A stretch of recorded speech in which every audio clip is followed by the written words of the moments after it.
Bienvenue sur Bible 365. Nous sommes contents que vous soyez avec nous aujourd'hui, pour écouter la lecture du livre d'Esdras chapitre 1, 2, 3, 4 et 5. Si vous êtes nouveau, s'il vous plaît abonnez-vous à la chaîne, aimez et partagez-la pour encourager quelqu'un d'autre à écouter la Bible cette année. Bonne écoute. Esdras, chapitre 1. La première année de Cyrus, roi de Perse, afin que s'accomplît la parole de l'Éternel prononcée par la bouche de Jérémie, l'Éternel réveilla l'esprit de Cyrus, roi de Perse, qui fit faire de vive voix et par écrit cette publication dans tout son royaume. Ainsi parle Cyrus, roi des Perses. L'Éternel, le Dieu des cieux, m'a donné tous les royaumes de la terre, et il m'a commandé de lui bâtir une maison à Jérusalem en Juda. Qui d'entre vous est de son peuple? Que son Dieu soit avec lui, et qu'il monte à Jérusalem en Juda et bâtisse la maison de l'Éternel, le Dieu d'Israël. C'est le Dieu qui est à Jérusalem. Dans tout lieu où séjournent des restes du peuple de l'Éternel, les gens du lieu leur donneront de l'argent, de l'or, des effets et du bétail, avec des offrandes volontaires pour la maison de Dieu qui est à Jérusalem. Les chefs de famille de Juda et de Benjamin, les sacrificateurs et les Lévites, tous ceux dont Dieu réveilla l'esprit, se levèrent pour aller bâtir la maison de l'Éternel à Jérusalem. Tous leurs alentours leur donnèrent des objets d'argent, de l'or, des effets, du bétail et des choses précieuses, outre toutes les offrandes volontaires. Le roi Cyrus rendit les ustensiles de la maison de l'Éternel que Nebuchadnezzar avait emportés de Jérusalem et placés dans la maison de son Dieu. Cyrus, roi de Perse, les fit sortir par Mithrédate, le trésorier, qui les remit à Sheshbatsar, prince de Juda. En voici le nombre: 30 bassins d'or, 1000 bassins d'argent, 29 couteaux, 30 coupes d'or, 410 coupes d'argent de second ordre, 1000 autres ustensiles. Tous les objets d'or et d'argent étaient au nombre de 5400. Sheshbatsar emporta le tout de Babylone à Jérusalem au retour de la captivité. Esdras, chapitre 2. Voici ceux de la province qui revinrent de l'exil, ceux que Nebuchadnezzar, roi de Babylone, avait emmenés captifs à Babylone et qui retournèrent à Jérusalem et en Juda, chacun dans sa ville. Ils partirent avec Zorobabel, Josué, Néhémie, Séraja, Réélaja, Mardoché, Bilshan, Mispar, Bigvaï, Réhum, Baana. Nombre des hommes du peuple d'Israël: les fils de Paréosh, 2172. Les fils de Shéphatia, 372. Les fils d'Arash, 775. Les fils de Pachat-Moab, des fils de Josué et de Joab, 2812. Les fils d'Élam, 1254. Les fils de Tzatu, 945. Les fils de Tzakaï, 760. Les fils de Bani, 642. Les fils de Bébaï, 623.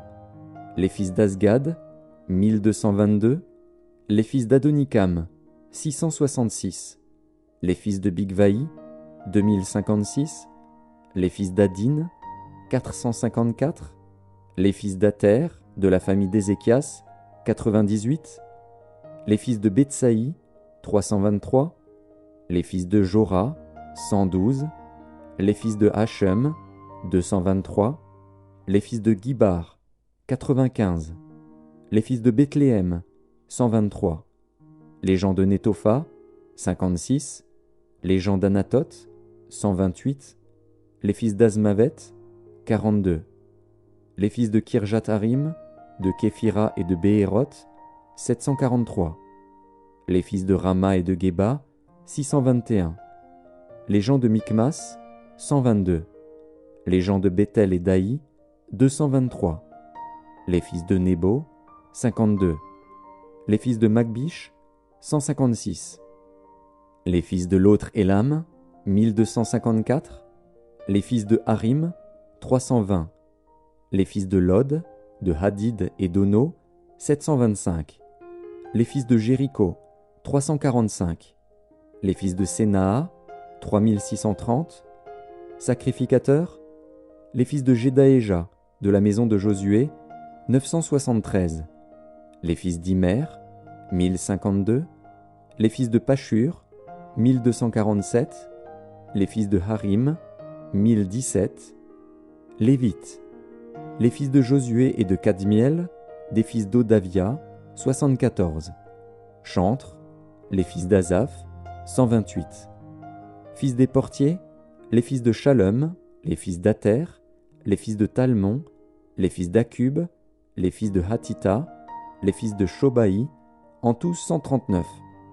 Nétiniens, les fils de Tsisha, les fils de Hasufa, les fils de Tabaoth, les fils de Kéros, les fils de Sia, les fils de Padon, les fils de Lebana, les fils de Hagaba, les fils d'Akub, les fils de Hagab, les fils de Shamlaï, les fils de Hanan, les fils de Guidel, les fils de Gachar, les fils de Réaja, les fils de Retsin, les fils de Nekoda, les fils de Gazam, les fils d'Uzza, les fils de Pazéar, les fils de Bézaï, les fils d'Azna, les fils de Méunim, les fils de Néphusim, les fils de Bakbuk, les fils de Hakufa, les fils de Harur, les fils de Batslut, les fils de Mehida, les fils de Harsha, les fils de Barkos, les fils de Sisera, les fils de Tamar, les fils de Netziar, les fils de Hatifa,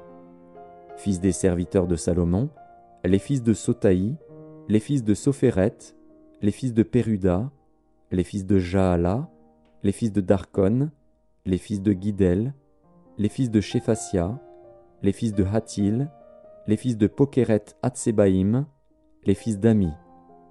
Total des Nétiniens et des fils des serviteurs de Salomon, 392. Voici ceux qui partirent de Tel Mélar, de Tel Harsha, de Kérub Adan, et qui ne purent pas faire connaître leur maison paternelle et leur race, pour prouver qu'ils étaient d'Israël. Les fils de Délaja, les fils de Tobija, les fils de Nekoda, 652.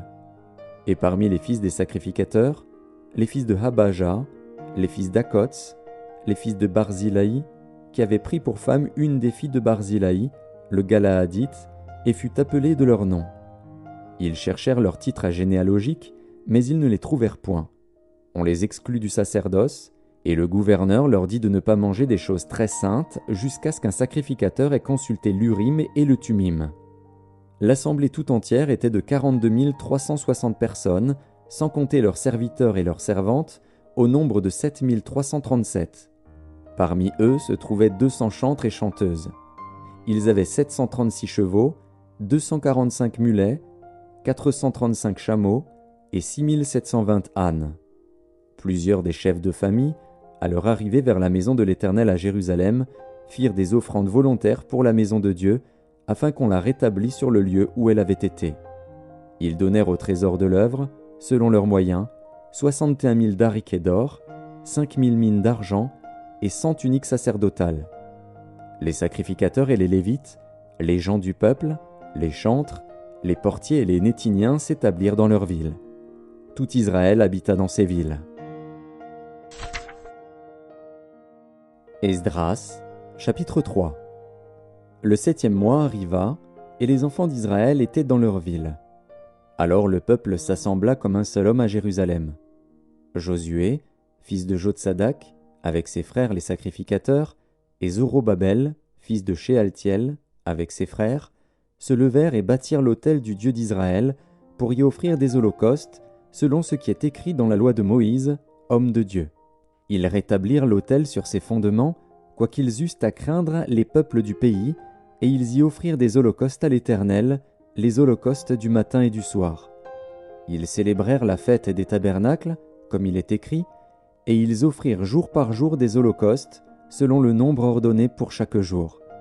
Après cela, ils offrirent l'holocauste perpétuel, les holocaustes des nouvelles lunes et de toutes les solennités consacrées à l'Éternel, et ceux de quiconque faisait des offrandes volontaires à l'Éternel. Dès le premier jour du 7e mois, ils commencèrent à offrir à l'Éternel des holocaustes. Cependant, les fondements du temple de l'Éternel n'étaient pas encore posés.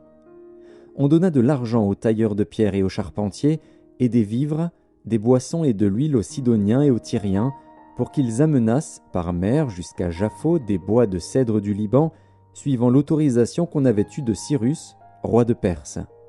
La seconde année depuis leur arrivée à la maison de Dieu à Jérusalem, au second mois, Zorobabel, fils de Shealtiel, Josué, fils de Jotsadak, avec le reste de leurs frères les sacrificateurs et les Lévites, et tous ceux qui étaient revenus de la captivité à Jérusalem, se mirent à l'œuvre et chargèrent les Lévites de 20 ans et au-dessus de surveiller les travaux de la maison de l'Éternel.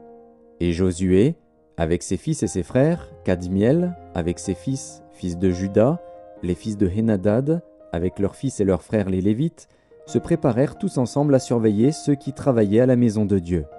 Lorsque les ouvriers posèrent les fondements du temple de l'Éternel, on fit assister les sacrificateurs en costume, avec les trompettes, et les Lévites, fils d'Asaph, avec les cymbales, afin qu'ils célébrassent l'Éternel, d'après les ordonnances de David, roi d'Israël. Ils chantaient, célébrant et louant l'Éternel par ces paroles, « Car il est bon, car sa miséricorde pour Israël dure à toujours. » Et tout le peuple poussait de grands cris de joie en célébrant l'Éternel, parce qu'on posait les fondements de la maison de l'Éternel. Mais plusieurs des sacrificateurs et des Lévites, et des chefs de famille âgés, qui avaient vu la première maison, pleuraient à grand bruit pendant qu'on posait sous leurs yeux les fondements de cette maison. Beaucoup d'autres faisaient éclater leur joie par des cris, en sorte qu'on ne pouvait distinguer le bruit des cris de joie d'avec le bruit des pleurs parmi le peuple, car le peuple poussait de grands cris dont le son s'entendait au loin. Esdras, chapitre 4. Les ennemis de Juda et de Benjamin apprirent que les fils de la captivité bâtissaient un temple à l'Éternel, le Dieu d'Israël. Ils vinrent auprès de Zorobabel et des chefs de famille et leur dirent « Nous bâtirons avec vous, car, comme vous, nous invoquons votre Dieu et nous lui offrons des sacrifices depuis le temps d'Esaradon, roi d'Assyrie, qui nous a fait monter ici. » Mais Zorobabel, Josué et les autres chefs des familles d'Israël leur répondirent « Ce n'est pas à vous et à nous de bâtir la maison de notre Dieu. Nous la bâtirons nous seuls à l'Éternel, le Dieu d'Israël, comme nous l'a ordonné le roi Cyrus, roi de Perse. » Alors les gens du pays découragèrent le peuple de Juda. Ils l'intimidèrent pour l'empêcher de bâtir, et ils gagnèrent à prix d'argent des conseillers pour faire échouer son entreprise. Il en fut ainsi pendant toute la vie de Cyrus, roi de Perse, et jusqu'au règne de Darius, roi de Perse. Sous le règne d'Assuérus, au commencement de son règne, ils écrivirent une accusation contre les habitants de Juda et de Jérusalem.